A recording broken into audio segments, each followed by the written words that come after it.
தன் பாடுகளுக்காக தன்னையே தயார்படுத்திய ஆனால் செயல்பாடு ஒன்றுதான். நான் உங்களுக்கு முன்மாதிரி காட்டுகின்றேன்.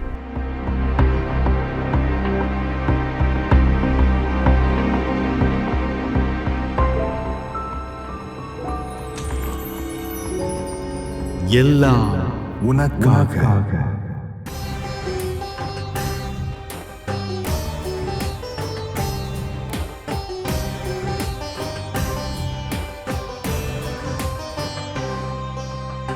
ஆயத்தமாவோம் வா, தினமாயத்தமாவோம் வா, உள்ளத்தை திறப்போம் வா, நம் சிந்தனை தெளிவோம் வா. 40 நாளில் மாற்றம் துவங்க ஆராய்ந்தறிவோம் வா. இந்த 40 நாளில் மாற்றம் துவங்க ஆராய்ந்திடுவோம் வா. நல்வழியை தேர்ந்தேவா, இறை வார்த்தையில் நடப்போம் வா. ஆயத்தமாவோம் வா, தினமாயத்தமாவோம் வா.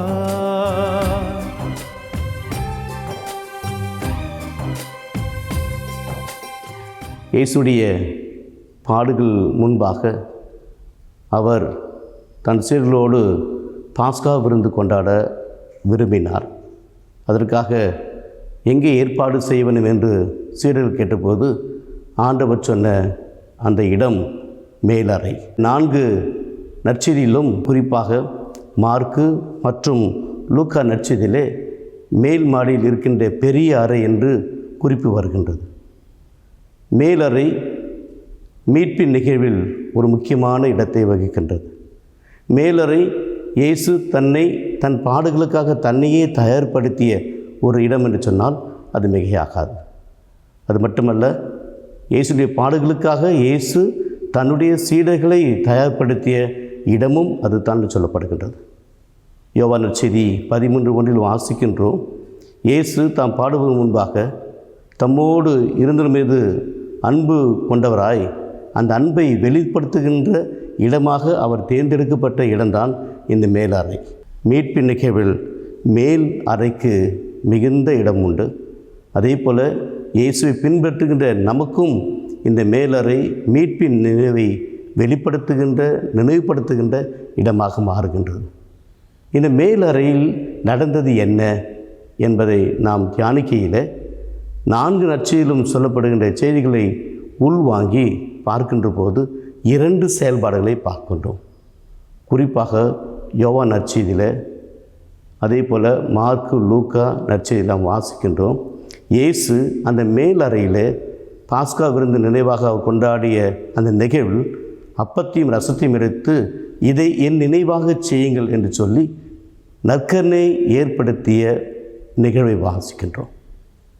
2வது செயல் யோவான் நற்செய்தி அடிப்படையிலே இயேசு நற்கருணை கொண்டாடும் அந்த சூழலில் இயேசு தன்னுடைய சீடருடைய பாதங்களை கழுவிய நிகழ்வு நடைபெறுகின்றது. இந்த 2 நிகழ்வுகளும் நம்முடைய கிறிஸ்துவ வாழ்வுக்கு மிக முக்கியமானது.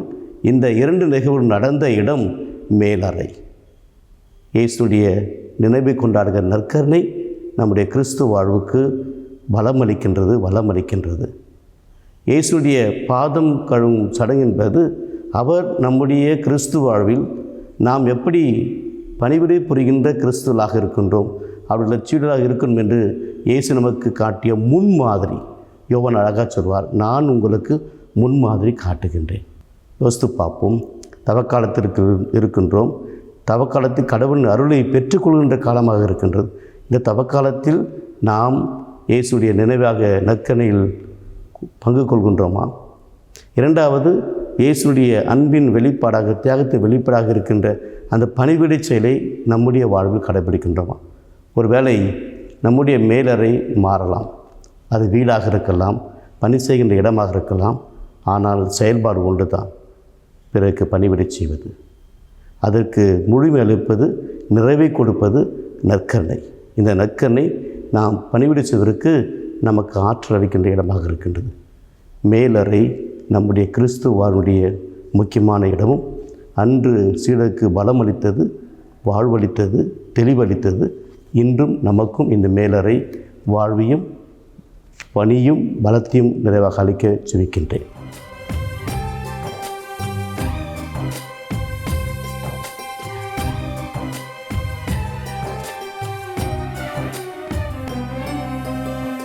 சாம்பல் பூசி சரணடைவோம், ஒற்றுமையாய் ஜெபித்திடுவோம், ஆற்றல் வேண்டி தவம் இருப்போம், உறுதியோடு நிலைத்திருப்போம். ஏழ்மை மாற உதவிடுவோம், உறவை காக்க முடிவெடுப்போம், வேதம் கூறும் வழி நடப்போம், இறைவனிலே இணைந்திருப்போம். ஆயத்தமாவோம், நாம் ஆயத்தமாவோம், ஆயத்தமாவோம்.